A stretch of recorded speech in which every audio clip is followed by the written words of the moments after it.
తన యందు భయభక్తులు కల వారి చుట్టూ తన దేవదూతలను కావలి ఉంచి కాపాడు వానికే స్తుతులు స్తోత్రాలు చెల్లిస్తూ మీకు నా శుభములు. ఈ రోజు మన ధ్యానం లూకా సువార్త 16వ అధ్యాయం 1 నుంచి 13 వచనాల వరకు. ఈ వాక్య భాగం అంతటిని అర్థం చేసుకోవడానికి ప్రయత్నం చేస్తే, ఇక్కడ ఒక ధనవంతుడు తన ఆస్తిని చూసుకోవడానికి ఒక గృహ నిర్వాహకుడిని పెట్టుకున్నారు. తర్వాత అతను యజమాని ఆస్తిని వృధా చేస్తున్నాడని యజమానికి తెలిసింది. యజమాని అతన్ని పిలిచి లెక్కప్ప చెప్పమన్నారు. ఆ మాట చెప్పి, ఇక మీదట నువ్వు ఈ పనిలో ఉండటానికి వీల్లేదు అని ఆ గృహ నిర్వాహకునికి చెప్పారు. అప్పుడు ఆ గృహ నిర్వాహకుడు తన భవిష్యత్తు గురించి ఆలోచించుకున్నాడు. నేనెళ్లి ఎలాగూ వేరే పనేమి చేయలేను, ఇంకా ఈ యజమానికి అప్పున్న వారిని పిలిచి వారి అప్పులను తగ్గిస్తే వాళ్ళు తర్వాత నన్ను చేర్చుకుంటారని ఆలోచించి ఒక్కొక్కరిని పిలిచి వారి అప్పులను తగ్గించాడు. ఇలా చేయటం వల్ల వారి తర్వాత తనను స్వీకరిస్తారు అని ఉద్దేశించాడు. అతని యుక్తిని చూసి యజమాని మెచ్చుకున్నాడు. ఇది ఆశ్చర్యం కదా. అక్కడ అన్నారు,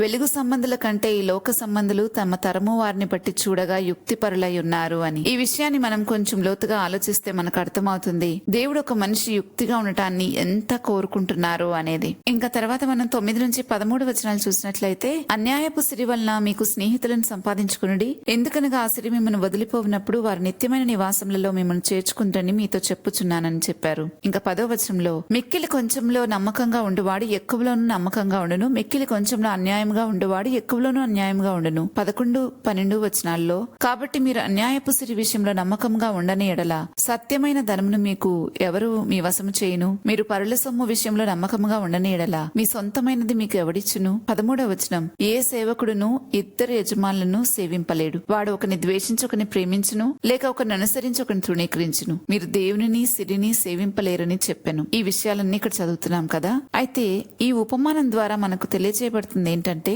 దేవుడు మనకు అప్పగించిన ప్రతి పనిని జాగ్రత్తగా నమ్మకంగా చేయాలి అని. ఈ లోకంలో ఉన్న ధనం, ఉద్యోగం, వ్యాపారం, అవకాశాలు ఇవన్నీ తాత్కాలికమైనవే, కానీ వాటిని సరిగ్గా చేస్తే మనం మంచి ఫలాన్ని పొందుకుంటాం. దేవుని దృష్టికి నమ్మకమైన వారిగా ఉంటాం. అందుకు తగిన బహుమానాన్ని కూడా మనం రిసీవ్ చేసుకుంటాం. మనం ఏ పని చేసినా ఎలా చెయ్యాలని బైబిల్ చెప్తుంది అని అంటే, 1 దేవునికి చేసినట్లుగా ఇష్టపూర్వకంగా చేయాలని ఎఫెసీయులకు రాసిన పత్రిక 6వ అధ్యాయం 7వ వచనంలో రాయబడింది. 2 అందరి క్షేమాభివృద్ధి కోసం చేయాలని కొరింథీయులకు రాసిన మొదటి పత్రిక 14వ అధ్యాయం 26వ వచనంలో మనం చూస్తాం. 3 స్వప్రయోజనాన్ని ఆశించక చేయాలి అని కొరింథీయులకు రాసిన మొదటి పత్రిక 10వ అధ్యాయం 33వ వచనంలో మనం చూస్తాం. 4 అనుమానించకుండా విశ్వాసంతో చేయాలి అని రోమీయులకు రాసిన పత్రిక 14వ అధ్యాయం 24వ వచనంలో చూస్తాం. ఎందుకంటే అనుమానంతో చేసే దాంట్లో దోషం ఉంటుంది అని అక్కడ వాక్యము వివరించబడింది. విశ్వాసము కానిది ఏదో అది పాపము అని రాయబడింది. ఇంకా 5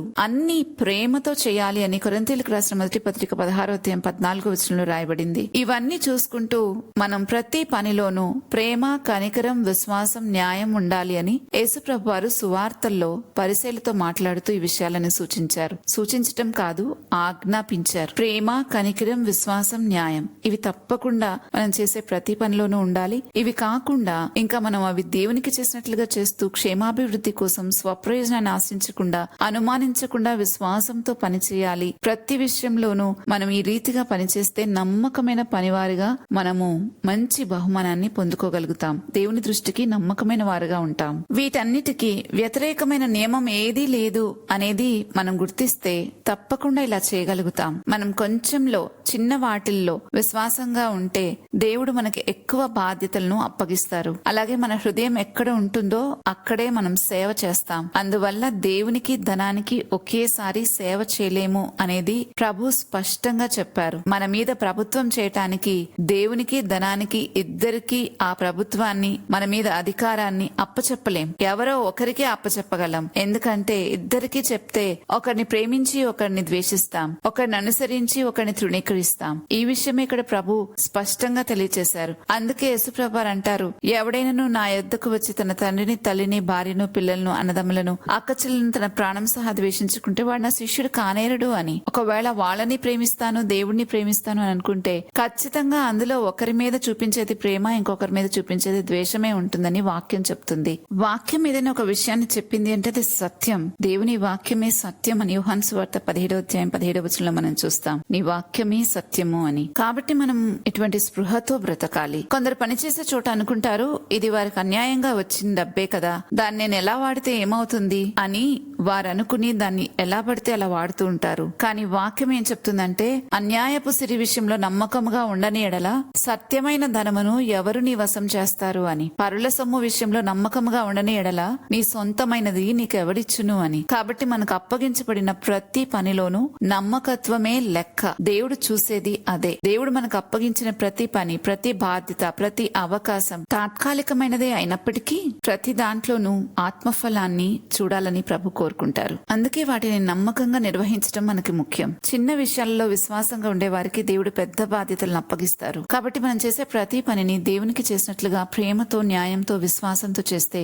అప్పుడు మనం దేవుని దృష్టిలో నమ్మకమైన సేవకులమై నిలిచి ఆయన సిద్ధపరిచిన నిత్యమైన ఆశీర్వాదాలకు పాత్రలం అవుతాం. మనం ఎట్లా పనిచేస్తున్నామో ఒకసారి మనల్ని మనం పరీక్షించుకుంటూ ప్రార్థన చేసుకుందామా? జీవాధిపతివైన మా దేవా, నీకు స్తోత్రాలు చెల్లిస్తున్నాం తండ్రి. ఈ రోజు మీరు మాతో మాట్లాడిన ఈ మాటలను బట్టి బ్రతకడానికి మేము నిర్ణయించుకున్నాం కనుక కావలసిన శక్తిని మాకు ప్రసాదించమని వేడుకుంటూ ఉన్నాం. ఇలాగే ప్రతి పని చేయాలని తీర్మానించుకుంటున్నాం. ప్రతి పని నీకోసమే చేసినట్లుగా క్షేమాభివృద్ధి కోసం, ఇతరుల క్షేమాభివృద్ధి కోసం అనుమానించకుండా విశ్వాసంతో, ప్రేమతో, న్యాయంతో, కనికరంతో మేము ప్రతి పని జరిగించాలని మేము ఇష్టపడుతున్నాము ప్రభువా. గనుక నా తండ్రి, మాకు సహాయం చేసి నడిపించమని వేడుకుంటూ ఉన్నాం. మేమెప్పుడు కూడా ఇతరుల క్షేమాభివృద్ధే అదే మా స్వప్రయోజనం అని అనుకునేటట్లుగా మా బుద్ధిని మార్చి మీ చిత్తానుసారంగా మమ్మల్ని నడిపించమని బ్రతిమాలుతూ ఈ మనలని యేసుక్రీస్తు ప్రభువా నామంలో వేడుకుంటున్నాము తండ్రి. ఆమెన్. మరుసటి ధ్యానంలో మరలా తిరిగి కలుద్దాం. అంతవరకు దైవాశీస్సులు.